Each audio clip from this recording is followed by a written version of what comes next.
સુરત શહેરમાં કામરેજ વિસ્તારથી લઈ અને ગરનાળા સુધી વરાછા રોડ આવેલો છે, જે સુરતનો સૌથી લાંબો રોડ છે, જેની ઉપર વહેલી સવારે ઘણી બધી લક્ઝરી બસો આવતી હોય છે અને પેસેન્જરો ઉતરતા હોય છે અને પોતાના ઘરે જતા હોય છે, અને મોટા પ્રમાણમાં ઓટો રિક્ષાઓ સવારમાં આ રોડ ઉપર ચાલતી હોય છે. ઘણીવાર એવા બનાવો બનેલા હોય છે કે આ ઓટો રિક્ષામાંથી પર્સ ચોરી, કોઈ સામાનની ચોરી થતી હોય છે, અને આવા ચોરો સુરતના જુદા જુદા વિસ્તારમાંથી આવી વહેલી સવારે અહીંયા આવું કામ કરતા હોય છે. કાપોદ્રા પોલીસ સ્ટેશનમાં આવી નાની મોટી ઘણી બધી ફરિયાદો આવતી હોય છે, જેને અનુસંધાને અવારનવાર કાપોદ્રા પોલીસ સ્ટેશન દ્વારા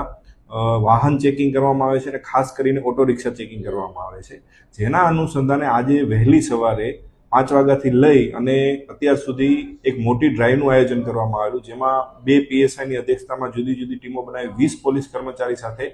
જુદા જુદા સ્થળે વાહન ચેકિંગ કરવામાં આવેલું અને શંકાસ્પદ રિક્ષાઓને ચેક કરી અને ટોટલ 25 રિક્ષાઓ ઉપર જુદી જુદી